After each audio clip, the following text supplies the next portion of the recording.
बिस्मिल्लाहिर्रहमानिर्रहीम। अस्सलाम वालेकुम। जैसा कि इस्लाम में जुम्मा इज़्ज़त वाला है, ईसाइयों के लिए इतवार और हिंदुओं के लिए मंगल, इसी तरह यहूदियों के लिए हफ्ते का दिन मोहतरम था। मगर फ़र्क इतना है कि इस्लाम में सिर्फ उन लोगों पर जिन पर जुम्मे की नमाज फ़र्ज़ है, जुम्मे की पहली अज़ान से ख़त्म नमाज तक दुनियावी कारोबार करना हराम है, जो नमाज में दखल अंदाज हों। औरतें, बच्चे, मुसाफिर और बीमार लोग उस हुक्म से अलहदा हैं, क्योंकि उस पर जुम्मा फ़र्ज़ नहीं है। लेकिन यहूदियों और ईसाइयों के हाँ उन सारे दिनों में दुनियावी कारोबार करना हराम थे, और ख़ास कर शिकार करना सख्त जुर्म है। मूसा अलैहिस्सलाम के बाद ये वाक़या पेश आया कि बनी इसराइल की एक जमात बहर कलज़म के किनारे शहर एला में रहती थी, जो मदीना मुनव्वरा और शाम के दरमियान है। ये लोग मछली के बहुत शौकीन थे।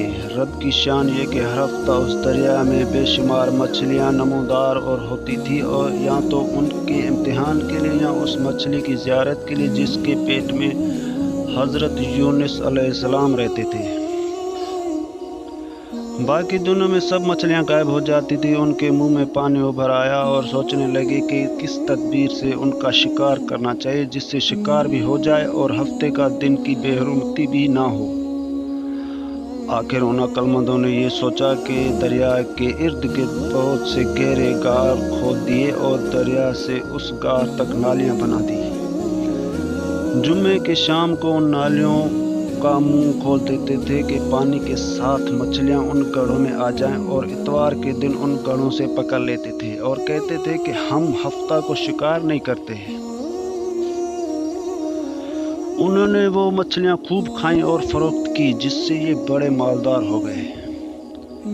40 या 70 साल तक उनका ये अमल रहा। ये लोग कुल 70,000 थे। उनकी 3 जमातें बन गई, एक तो शिकार करने वालों की, दूसरी उससे मना करने वालों की, और तीसरी खामोश रहने वालों की। ये लोग कुल 12,000 थे, बाकी सब शिकारी। जब शिकारियों ने उनकी नसीहत ना मानी तो उन्होंने अपने और उनके दरमियान एक दीवार बनाकर शहर के 2 हिस्से बना दिए और कहा कि हम उनके साथ ना रहेंगे कि हम पर अजाब ना आ जाए। यहाँ तक कि हज़रत दाऊद अलैहिस्सलाम का ज़माना आ गया।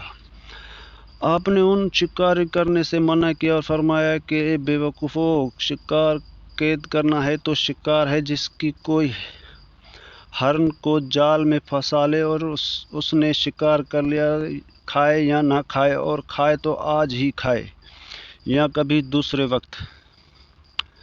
गरीज़ा हफ्ते के दिन तुम्हें शिकार की ममानत है, न कि फ़कत हाथ में पकड़ने की या खाने की।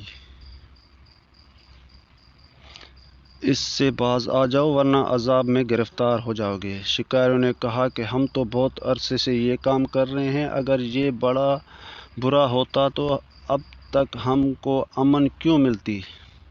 तब दाऊद अलैहिस्सलाम ने ये दुआ फरमाई कि जिससे रब का गज़ब आ गया, और रात में ये सब के सब बंदर बन गए, या जवान लोग बंदर बन गए, बूढ़े लोग सूअर बना दिए गए।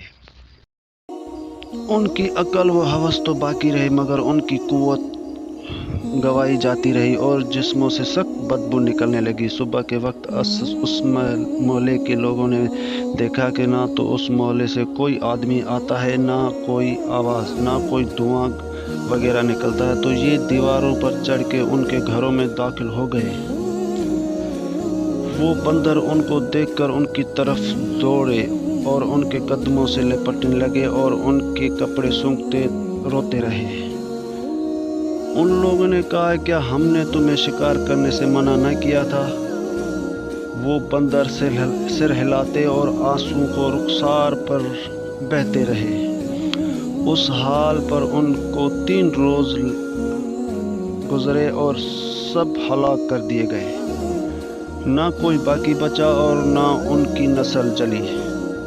लोगों में ये मशहूर है कि मौजूदा बंदर उन्हीं की नस्ल से है, लेकिन ये गलत है। उनसे पहले भी बंदर थे और ये मौजूदा बंदरान उन पहले बंदरों की औलाद में से हैं, क्योंकि सही रवायत में है कि कोई मस्क शुदा कौम 3 दिन से ज़्यादा नहीं जीती, न खाती है, न पीती है, और ना ही उनकी नस्ल चलती है।